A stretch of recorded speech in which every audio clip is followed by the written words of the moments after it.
Bailar, comer, Aburrirse. ir al cine, Viajar, tocar. Besar. beber, soñar. Morder. Descubre junto a Antonella Esteves las lecturas y canciones preferidas de líderes entusiastas de la cultura, los sabores que inspiran su día a día y los rincones que marcan sus historias. Chile TV y Radio Universidad de Chile presentan Cuestión de Gustos.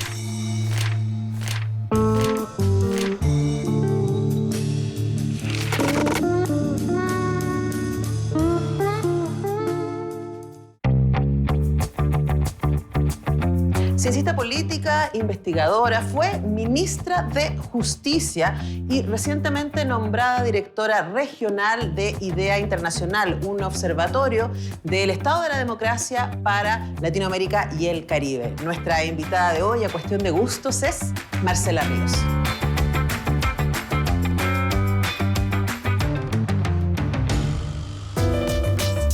En esta edición de Cuestión de Gustos, como ya les anunciábamos, tenemos a la socióloga, investigadora, ciencista política y ahora nueva jefa regional de IDEA Internacional, Marcela Ríos. ¿Cómo estás? Muy bien, muchas gracias, Antonella. Estoy feliz de estar aquí. Bueno, se me olvidó decir que fue también ministra de Justicia, pero eso lo dije en la presentación. A Marcela yo la conocí en Comunidad Mujer. Ese es el link primero, sí. Y después te entrevisté muchas veces como representante de PNUD. Creo que una vez fuimos a la Cineteca, ¿te acuerdas? A un sí. foro ahí... ¿Por FemCine? Por FemCine, creo que fue la primera vez que estuvimos juntas, sí. Hartos años atrás. Hartos años atrás. Bueno, y desde ahí entonces mi admiración por el trabajo de la Marcela y además este ejercicio de entrar en espacios donde no es tan obvio para las mujeres y quizás ahí está el link inmediato con Comunidad Mujer que se dedica exactamente para que mujeres lleguen a los lugares a los que tú has llegado, el mundo de la política sobre todo y el mundo laboral. Y ahí preguntarte, vamos a entrar rápidamente al mundo de las letras y las artes y a lo que a ti te entusiasma, pero mientras tú te formabas, ¿tenías ahí como referentes importantes para ti? Bueno, una cosa que no te mandé a contar, que es un dato freak que no cuento muy a menudo, es que cuando yo salí, bueno, yo estudié en Canadá, porque me fui al exilio, y después del liceo quería volver a Chile y se me ocurrió que quería ser actriz. Entonces me volví a Chile en el 85 con la idea de estudiar teatro. Sin haber nunca hecho teatro, ni siquiera como en el grupo de teatro del colegio, nada. Ha sido una cuestión teórica, abstracta. Y fui a hacer admisión especial en la Chile. Y obviamente que no quedé, porque habían como 2 cupos para, no sé, 100 personas que estábamos postulando. No quedé, pero entré a un instituto de teatro. Estuve un año estudiando teatro. Y después cuando entré a la universidad en Canadá, mi primer año de universidad, volví a estudiar teatro en Canadá. O sea, hice como 2 años de actuación que fueron bien locos porque como que yo no partí necesariamente mi vida pensando que me iba a dedicar a las ciencias sociales. Como que tenía esta otra idea que era bien rara porque en realidad creo que no era muy cercana a mí necesariamente a mis competencias, pero sí creo que eran un poco este trayecto, digamos, de que sí siempre he tenido una beta que me gusta mucho el arte, el baile, la danza, el teatro, como que tengo una... Si me preguntan, por ejemplo, de repente el otro día alguien me decía, bueno, si no hubieras sido académica o cientista política, ¿qué hubieras sido? Y yo como, mi fantasía era como bailarina o estar en el coro de una banda de salsa. Claro. Yo me imagino la banda de salsa así de viento y yo ahí como en el coro de la...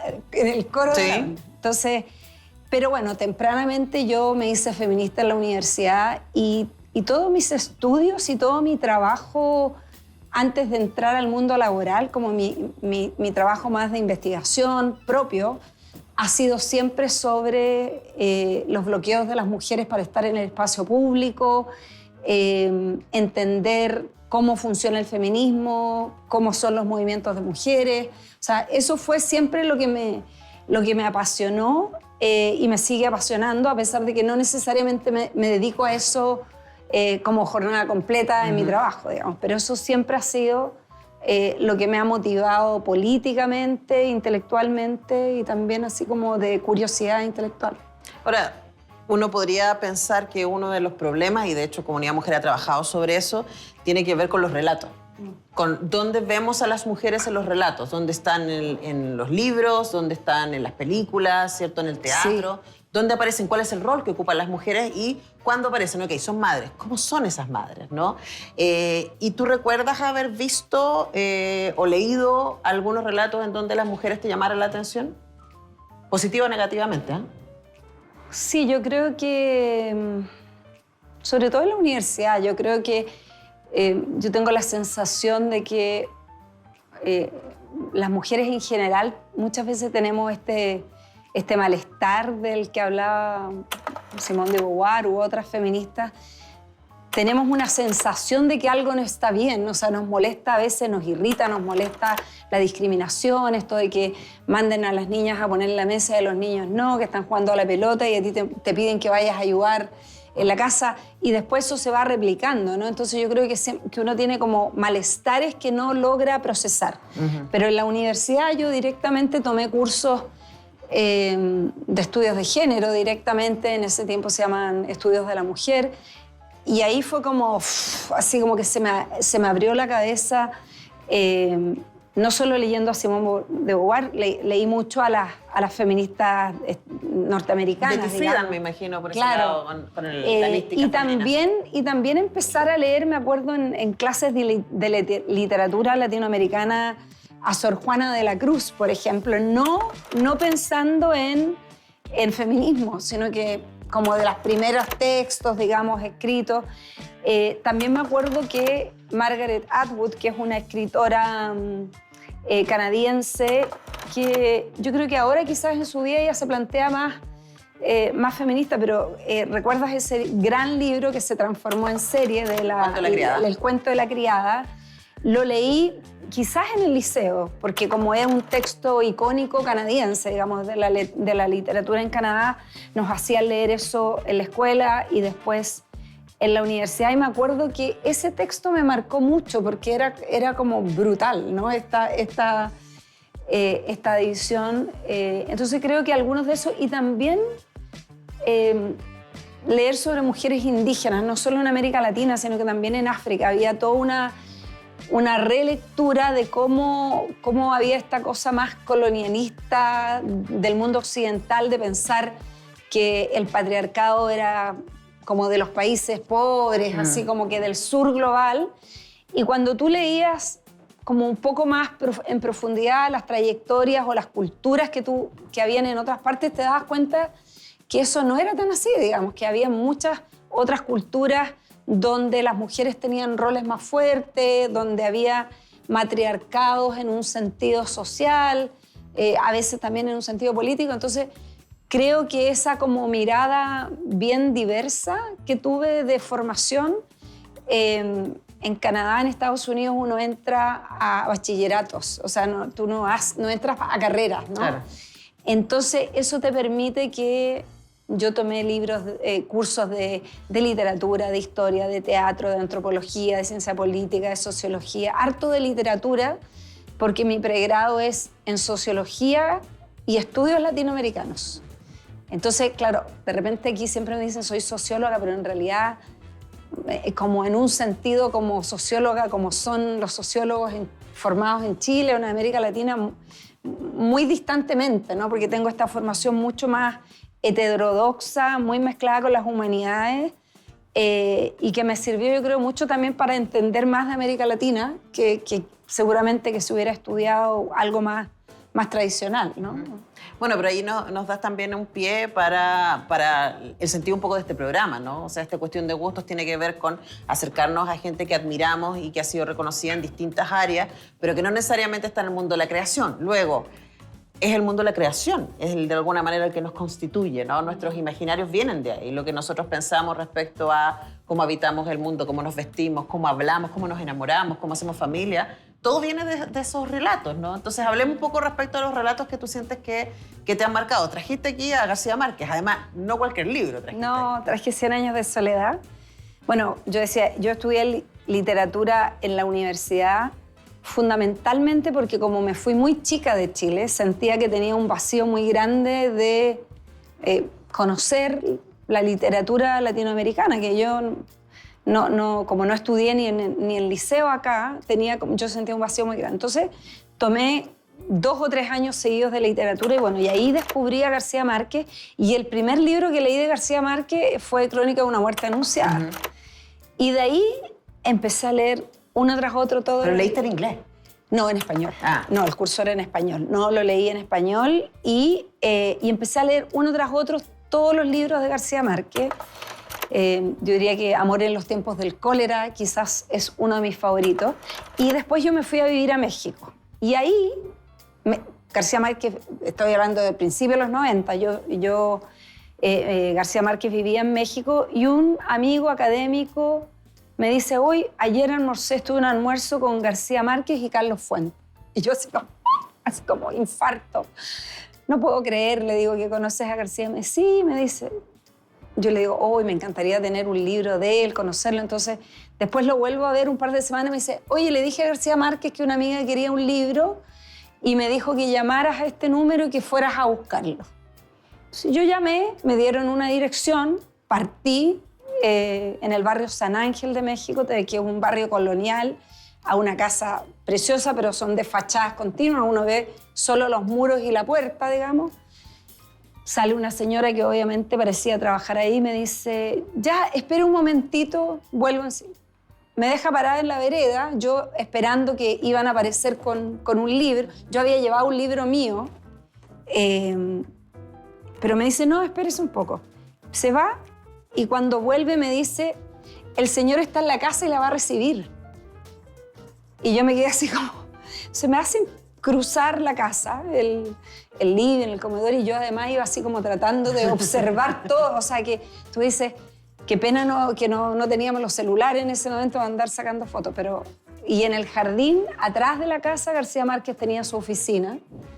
En ese tiempo me acuerdo que me impactó porque tenía un Mac así, de este porte, en el escritorio. Estaba en su escritorio, una oficina rodeada de libros, con un escritorio, con unos silloncitos. Me hizo sentarme y me empezó a meter conversa y yo estaba en shock. O sea, porque como que no... Primero no me lo esperaba, no iba preparada para conversar, como que no sé. Entonces, más bien lo escuché un rato y bueno, me firmó este libro, 100 años de soledad, y después ahí podemos mostrarlo, pero dice... Una flor para Marcela y además dice de tu amigo Gabriel, cosa que... Y le dibujó una florcita. Y me dibujó una flor. Entonces, bueno, yo siempre digo, es una de mis posesiones más preciadas. Más allá que yo creo que, claro, después podemos tener toda una crítica y una discusión crítica respecto de como estos autores simonónicos, hombres latinoamericanos, y que creo que claro, es una crítica fundada. Pero para mí, en ese tiempo, cuando estaba en la universidad, 100 años de soledad, Amor en los tiempos del cólera, como esta mirada de América Latina profunda, fue también como una manera de conocer de dónde vengo, como de saber cómo era también una parte de América Latina desde una mirada... no desde las ciencias sociales. Y me ha pasado desde la primera vez que fui a Colombia, he ido varias veces a Colombia, y que cada vez que llego a Colombia como que pienso en los libros de García Márquez, ¿no? Me imagino esto como de la guerra, de la violencia, las raíces de la violencia y las disputas, la cultura, qué sé yo, pero siento que también los libros de García Márquez me marcaron mucho en eso, en como abrirme la mente y el interés por... Después empecé a leer muchos otros latinoamericanos, pero yo creo que esto de Crónica de una muerte anunciada fue como que me abrió este interés por leer más latinoamericanos y García Márquez sigue siendo, yo creo, y este libro en particular es un libro que a mí me gusta mucho. Ahora, me parece súper bonito ese ejercicio de conocer Latinoamérica desde fuera de... Siendo una latinoamericana, conocer Latinoamérica desde fuera de Latinoamérica y a partir de sus creaciones. Porque es como al mismo tiempo conoces un espacio imaginario que luego te vas a encontrar y vas a analizar en tu trabajo como ciencista político, ¿no? Sí. Entonces, cuéntanos un poco cómo se fue produciendo esa tensión cuando te fuiste encontrando. ¿Qué leías de Chile? ¿De afuera? Bueno, de Chile mucha análisis de la dictadura, del golpe. Hay un libro también que hace poco escribí a propósito de los 50 años de Arturo Valenzuela, que se llamaba el quiebre de la democracia en Chile. Ese es uno de los libros en ciencias sociales que era como también muy importante en explicar lo que había ocurrido en Chile. Había mucha producción académica en Norteamérica y en Europa sobre Chile, muchísima. También después sobre la resistencia a la dictadura, ¿no? Los movimientos de pobladores, los movimientos de mujeres. Entonces yo te diría que de Chile leí más eso, leí más... ¿No se te cruzó Isabel Allende? Sí, después sí. Tengo una de mis mejores amigas, Juana. Yo terminé la universidad en México y me fui, o sea, en Canadá y me fui a México a estudiar mi maestría con muchos latinoamericanos. Y me acuerdo cuando estaba recién llegada, estábamos en un almuerzo y después de García Márquez yo pasé a Isabel Allende. Entonces me empecé a leer todo lo de Isabel Allende. Entonces estaban en este almuerzo mis compañeros de maestría que venían de todas partes de América Latina, colombianos, argentinos, que se llama, eran todos así como muy intelectuales, ¿no? Entonces empezaban a preguntar qué literatura nos gustaba y yo dije, oye, a mí me encanta Isabel Allende. Y esta, que ahora es una de mis mejores amigas cubanas, dice, adelante todo, literatura para dueñas de casa. Y yo así como me quedé como...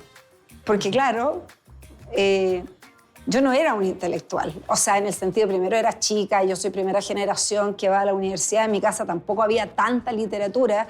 Yo empecé a leer literatura en la universidad y no sabía que Isabel Allende era algo como... que no estaba a la altura, claro, digamos, de...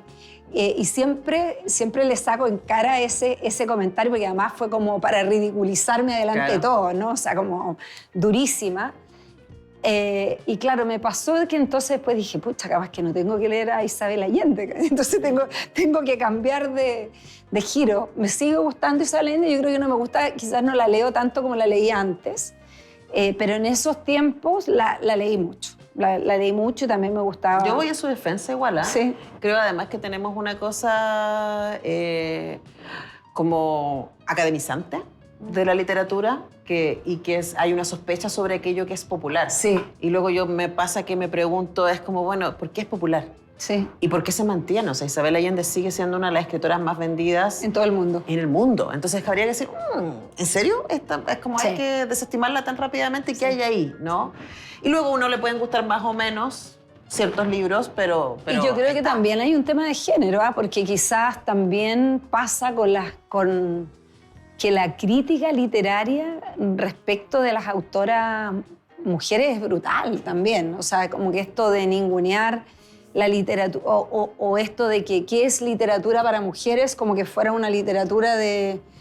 Bueno, lo mismo me ha pasado con esta saga reciente de Elena Ferrante, que es, sí, un poco un fenómeno similar, y que pocas veces yo me he leído 4 libros de una sola, y me leí los 4 libros, y sobre todo el primero, debo decir. Igual leí un par de otros que no eran parte de esa saga de ella. Y a mí me gusta la literatura de mujeres. Así como escucho mucha música de mujeres, me gusta mucho leer a mujeres. Quizás más que leer a hombres, no necesariamente a propósito, pero hay un tipo de literatura que yo creo que se hace cargo de nuestras vivencias, de nuestras miradas, de nuestra manera de posicionarnos en el mundo, que por lo menos a mí me gusta, me hace sentido, me interpreta también, ¿no? Entonces, también, como te decía, otras autoras que me gustan, como la Toni Morrison o como esta Jhumpa Lahiri, que es una escritora nueva que también me ha cautivado, o la Margaret Atwood, que sus cuentos para mí siguen siendo... yo no me siento muy canadiense, pero me gusta leer esos cuentos de principios del siglo XX de Canadá, porque también como que me conecta con esa con esa sociedad de una manera que lo siento que me gusta, digamos. Ahora, a mí, yo me acuerdo, yo sí lo hice a propósito. Me acuerdo de cuando empecé a pensarme feminista, que fue gracioso, fue después de que creamos FemCine que yo me empecé a decir, oye, ¿qué estoy haciendo? ¿No? ¿Por qué me parece relevante relevar el trabajo de mujeres? Y empecé a mirar mi biblioteca y dije, a ver, espérate, ¿qué mujeres me formé yo leyendo? O sea, ¿cuáles son? Y empecé a hacer un trabajo muy consistente de decir, voy a leer más mujeres, voy a leer más mujeres. Y ahí cuando empecé a leer más mujeres, empecé a encontrarme en espacios que probablemente antes tenía más sancionados o menos celebrados. Y creo que ahí hay algo que aparece, ¿no? Sí. En la visibilización de una experiencia que antes estaba sancionada o disminuida. Y, por ejemplo, tú trajiste uno de Toni Morrison, que es muy famosa por Beloved. Sí. Y que aquí hay una doble aparición potente, o sea, una voz femenina, pero además una voz negra. Sí. Hablemos de su trabajo, ¿no?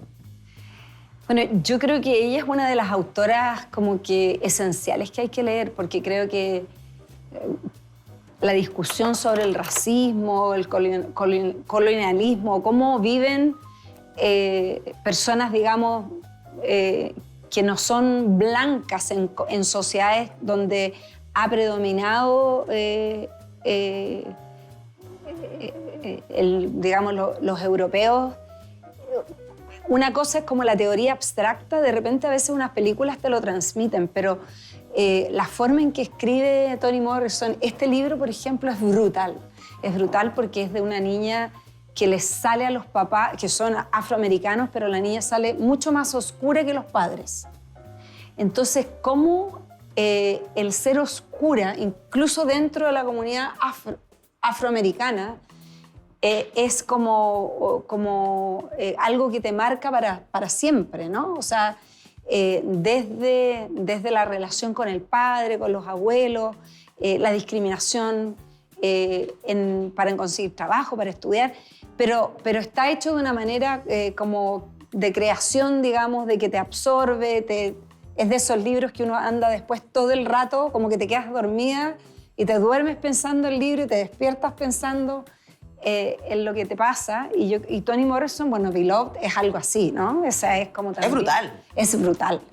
Bueno, creo que todos sus libros son así, son brutales, pero yo creo que ella es tan importante para entender la cultura norteamericana, y no solo norteamericana, creo que también tiene una mirada muy desde género de cómo las mujeres afroamericanas tienen también esta fuerza para sacar adelante la familia, para, a pesar de todo, sobrellevar lo que significa vivir en una sociedad tan segmentada, tan violenta también, ¿no? Una violencia simbólica tan brutal. Entonces, este libro, que no sé si está en español, y dice, es como que Dios ayude a la niña, es una novela, y es porque la niña por eso necesita Dios ayudar a esta niña. Claro, y además, es claro, a nosotros nos cuesta porque estaba pensando, vamos a hablar de música, vamos a hablar de Nina Simone, que también tiene una canción que se llama así. Antes de cerrar con literatura, quería que habláramos de Alia, Trabuco Serán, que la queremos mucho, la admiramos mucho. Y Limpia, yo creo que ha sido de mis libros favoritos del último. Yo lo leí justo como en esta época del año pasado. Y tremendo. O sea, es como Limpia hablando de levantar experiencias que en general no aparecen en el canon, ¿no? Sí. Yo lo leí este año, yo creo que también en el verano, cuando me quedé desempleada. Empecé a leer mucho. Creo que quizás antes, me lo regalaron para mi cumpleaños, para la Navidad. Yo estoy de cumpleaños en diciembre. Tengo una hijastra que es de verdad una conocedora y especialista de literatura, que siempre me regala libros que me encantan. Ella me regaló este. Y encontré también, yo creo que es de los mejores libros de una autora chilena que he leído en mucho rato. Creo que además hace una mirada de lo que sigue siendo el clasismo y las desigualdades estructurales en Chile desde la literatura, que es fundamental entender, leer, cómo seguimos viviendo en una sociedad tan segmentada. Y donde la historia de Limpia no es una historia, no es ciencia ficción, ¿no? Es como lo que es nuestro país también. Entonces, pero está muy bien escrito, un libro que te atrapa. Me acaban de regalar ¿Las homicidas? Sí, que ¿En no. el previo? No, el otro. Ya me voy a acordar cómo se llama el otro. Que lo acaba de sacar Lumen, Sí. que originalmente no lo sacó Sí, Lumen. Sí.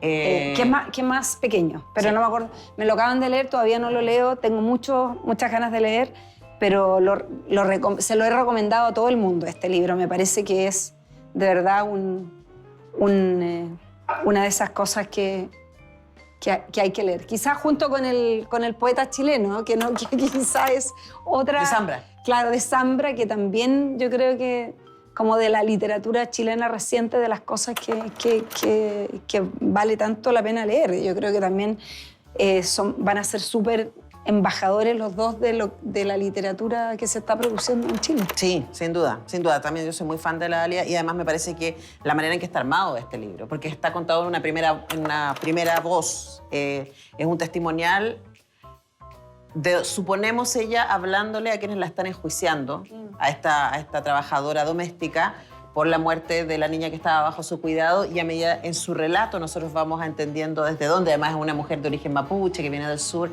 etc. Es un libro fascinante que se lo súper recomendamos, y con esa recomendación vamos a una pausa, pero ustedes no se muevan de ahí porque al regreso seguimos hablando con Marcela Ríos en Cuestión de Gustos.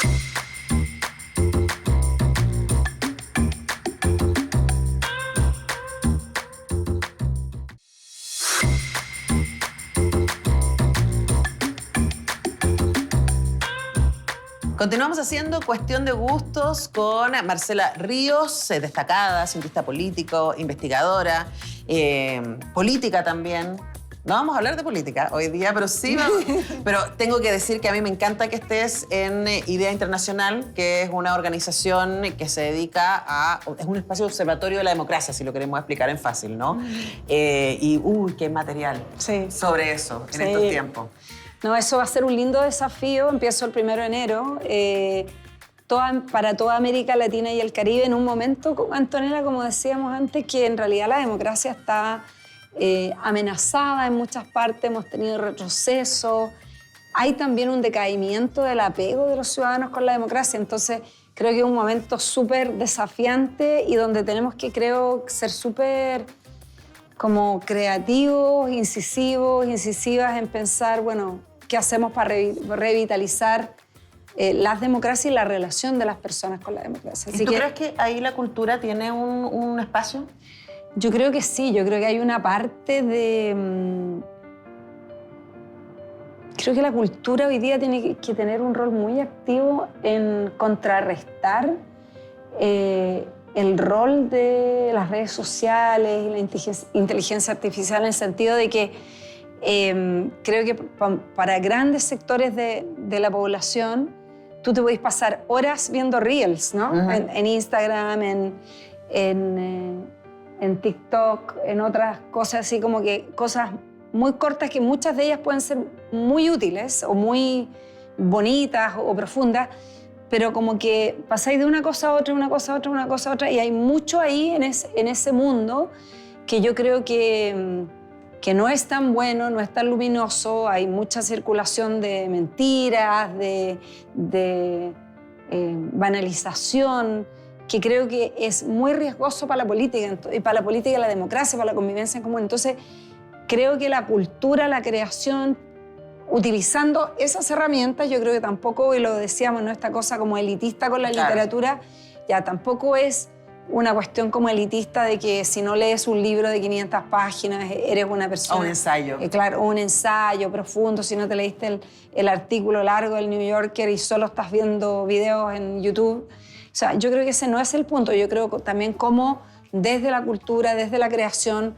utilizas esas herramientas también, no solo, pero también esas herramientas como para generar otras discusiones, también como meter ahí como diríamos, una llave en la Matrix, ¿no? Así como romper esa lógica y generar disonancia. Entonces creo que hay mucho que hacer.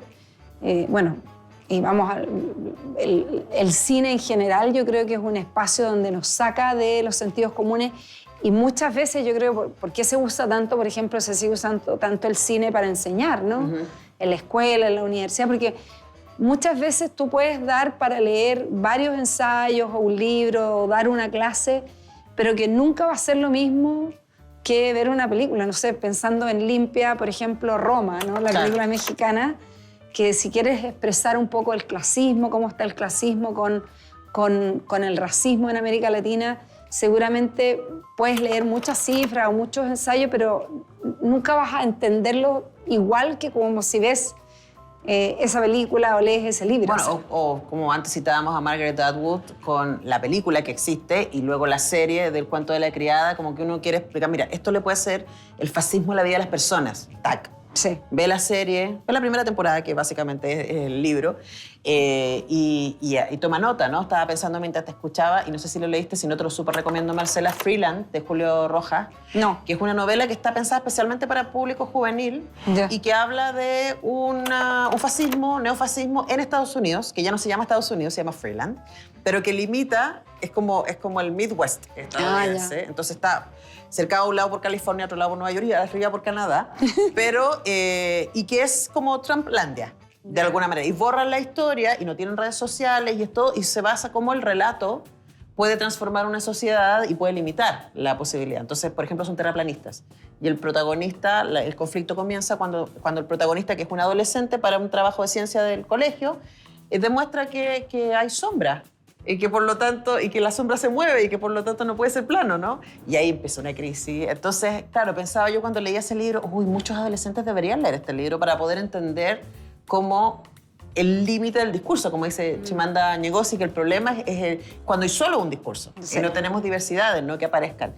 Y bueno, y el cine, pensando en algunas películas que tú nos señalaste que eran tus favoritas, como El secreto de sus ojos, de Campanella, basada en un libro de Sacheri, además, es una linda manera de mostrar cómo los límites entre ser humanos nos pueden destruir, ni más ni menos.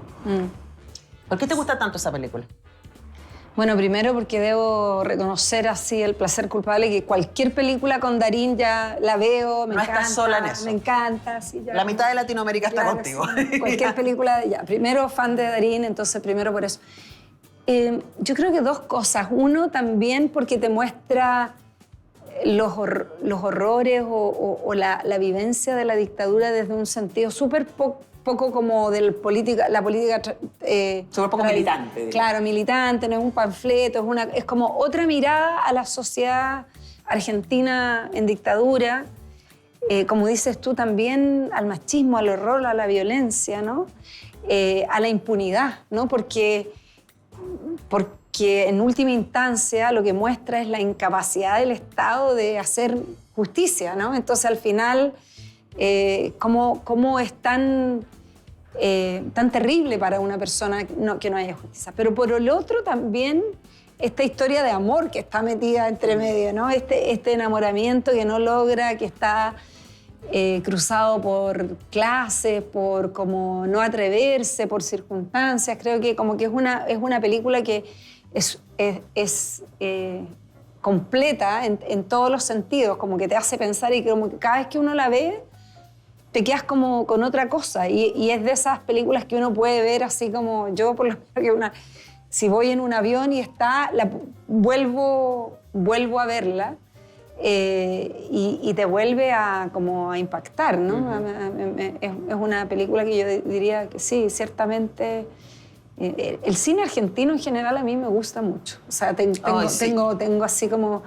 Me acuerdo, no sé, una película muy antigua, como yo soy ya más viejita, que se llamaba Nueces para el amor. Nueces para el amor.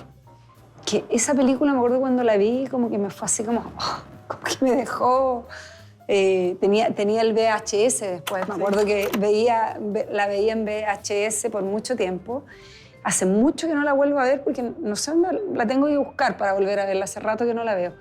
Pero hay muchas películas argentinas que creo que, bueno, que hay que decir de la historia oficial o ahora más reciente, bueno, Argentina 1985. Relatos salvajes, que es una peliculón. Bueno, y verla hoy día, Relatos Salvajes, hace otro sentido. Totalmente. Bueno, especialmente pensando que el INCA, que es el Instituto Nacional de Cinematografía Argentina, está en peligro. Es una de las cosas que Milei, quizás para cuando salga esta entrevista, ya cerró. Ya cerró.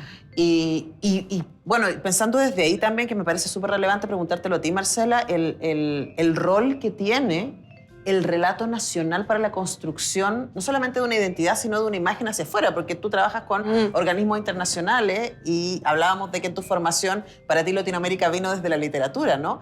Pero pensando, por ejemplo, que tú ahora vas a trabajar en Panamá, observando Caribe y Latinoamérica desde sus lógicas democráticas, el rol que tiene también los relatos que se construyen en cada país. Sí.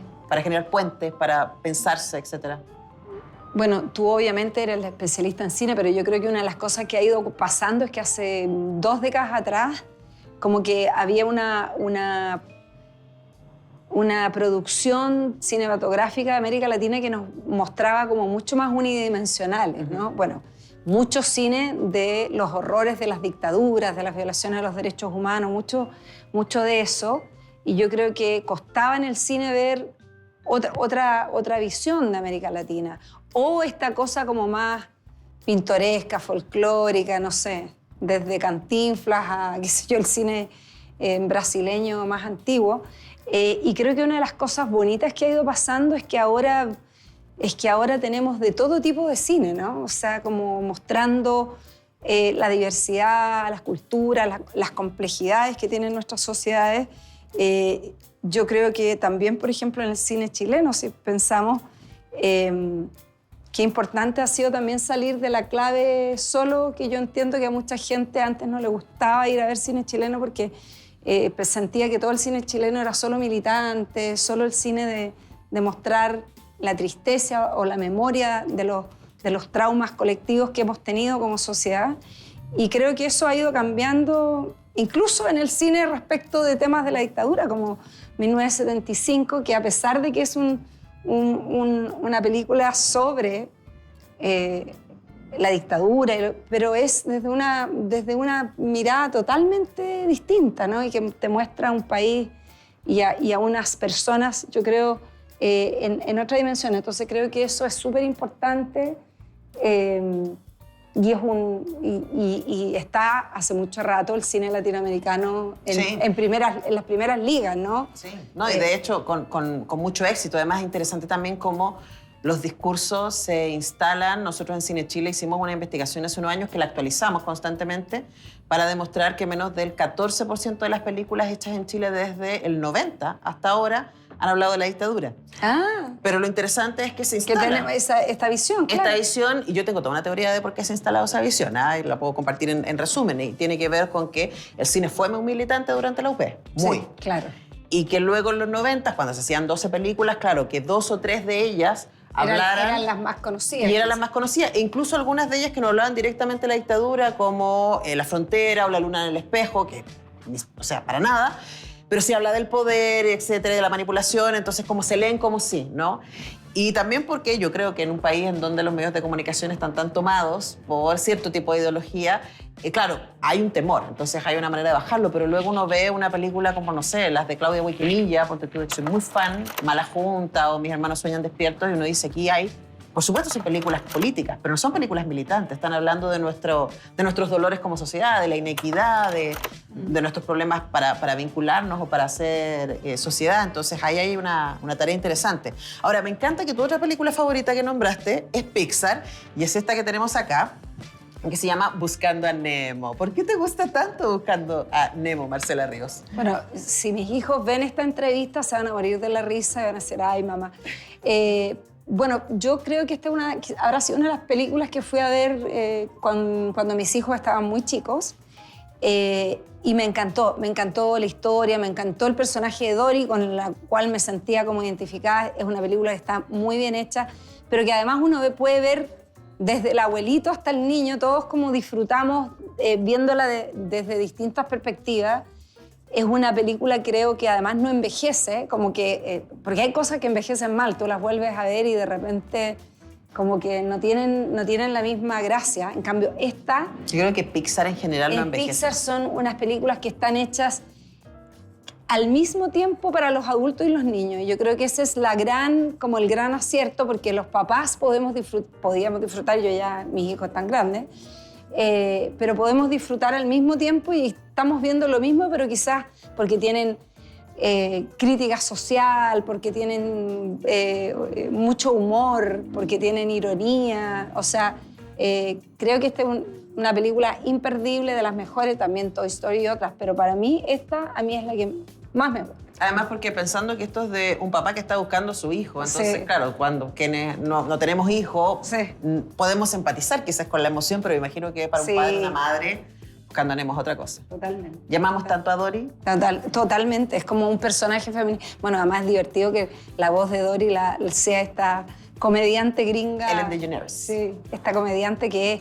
Entonces, en inglés el personaje también es espectacular. Pero Yo no. soy muy Dory. Yo creo que la gente se sorprende porque uno tiene mucha información en la cabeza, entonces se me borra información Sí, constantemente. a mí también.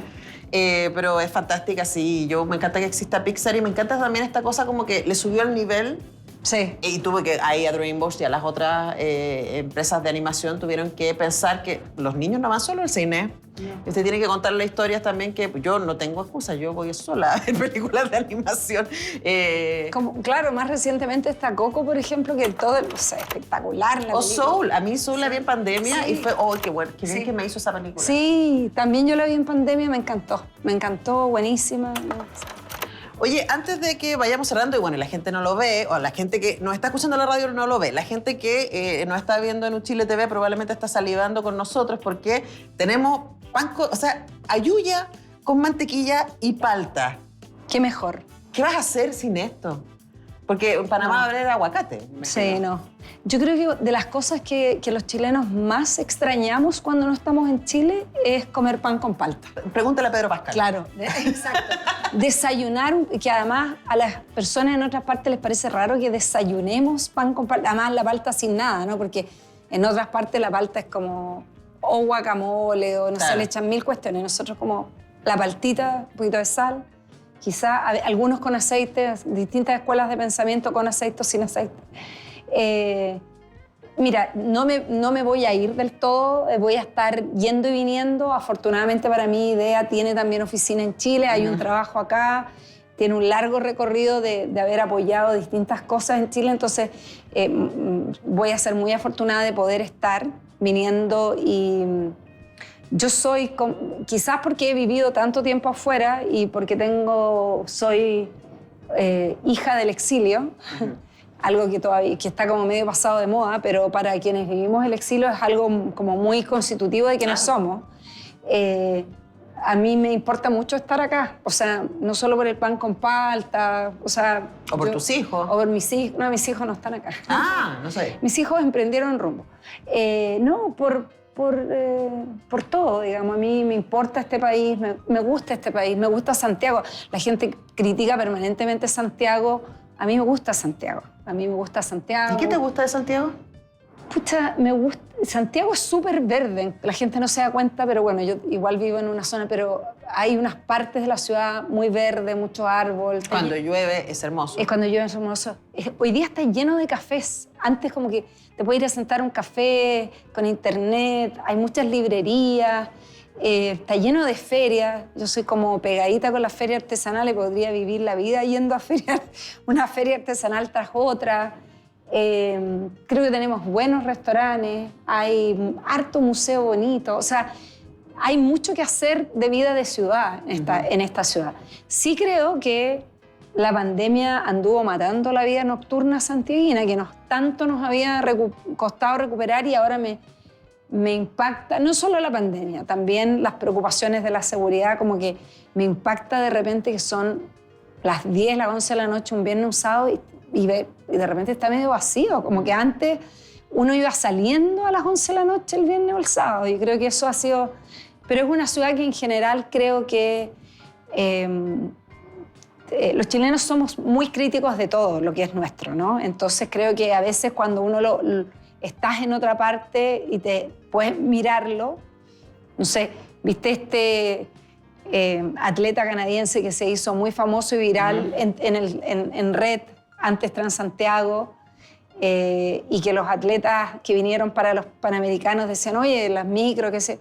Y claro, cuando tú vas a otras partes, en Panamá, por ejemplo, la ciudad de Panamá, prácticamente no hay transporte público, hay muy poco transporte público, hay mal transporte público, como en otras ciudades bien latinoamericanas. Entonces, pucha, ahora las micros, la mayoría, no todas, y todas tienen que ir, pero tienen aire acondicionado, algunas tienen internet, puedes cargar el teléfono, vais tranquilita. O sea, creo que sí, nuestra ciudad ha ido mejorando respecto de lo que era el Santiago gris de principios de los 90, cuando yo recién volví, que era como monocromático, digamos. Sí. Hoy día es multicolor. Bueno, sí, y también eso también se lo debemos a que A los migrantes. hay que migración y hay que mucho más, pero ¿sabes qué? Yo creo que si algo que estamos en falta, o a lo mejor soy yo que soy flojita para salir de noche, yo creo que nos faltan lugares para bailar. Sí. ¿Y tú eres buena para bailar? Yo soy buena para bailar. Y además cuando uno va poniéndose más vieja, que es una de las cosas que nos pasa, porque los lugares para bailar son para gente joven.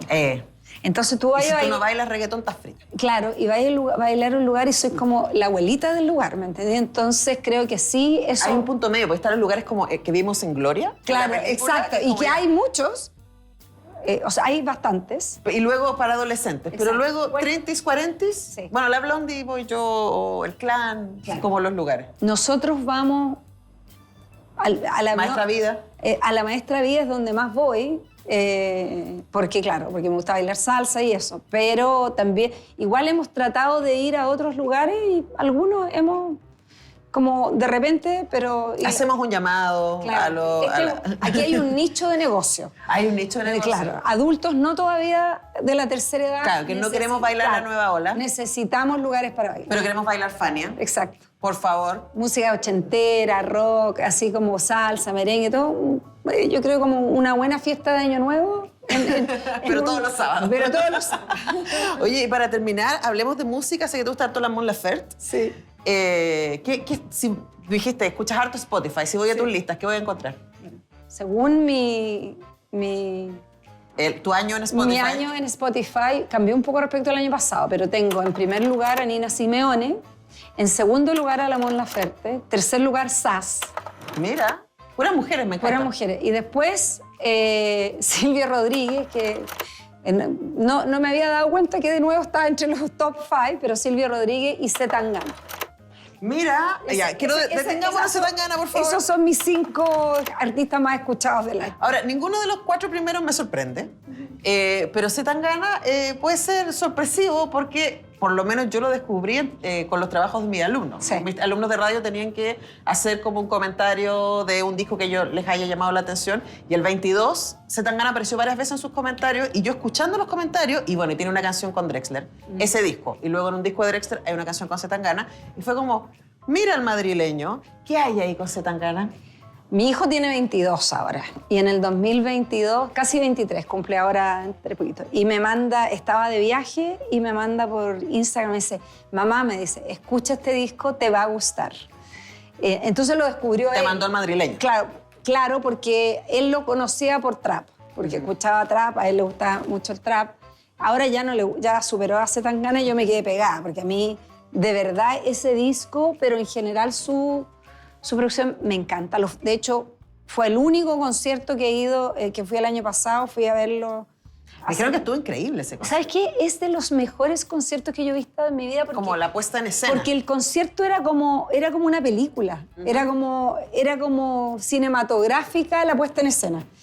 Me encanta esta cosa de mezclar la música tradicional latinoamericana y española con nuevos... Esta cosa de mezclar todo a los Gypsy Kings y la música urbana. Y Calamaro y no sé, todo junto. Creo que es una mezcla espectacular. O sea, a mí me fascina, me gusta y lo puedo escuchar así como quedar pegado. Y con la Mon Laferte, para no olvidar... no, yo la encuentro total a ella. Se encuentro que tiene una voz espectacular, transita distintos géneros. Creo que también es de estas voces que... bueno, yo soy como digo, yo soy AM. O sea, yo en eso, así como me gustaba la Isabel Allende, yo no tengo tan... O sea, me gustan los Vázquez, me gusta la Mon Laferte, me gusta Calle 13, o sea, también escucho jazz y música clásica. pero me conecto mucho con la música popular y la Mon Laferte yo creo que tiene como una fuerza interior que me conecta, me encanta. Sí, yo creo que además también ella abrió la puerta, no ella sola, pero hay varios proyectos, por ejemplo, de neoboleros. Ah, sí. Ahora en Chile que están increíbles, ahí les recomiendo Amigos por Conveniencia o Sí. Catalina y las Bordonas de Oro, que están así súper interesantes. Así que con esa recomendación, nosotros cerramos el programa. Esta cuestión de gustos en que hemos compartido con Marcela Ríos, pero yo me quedo con ella. Ahora nos vamos a comer estas ayuyas. Este pancito. Porque no es de utilería, es real. Así que muchas gracias, equipo. Nosotros nos vemos en una próxima ocasión en Cuestión de Gustos.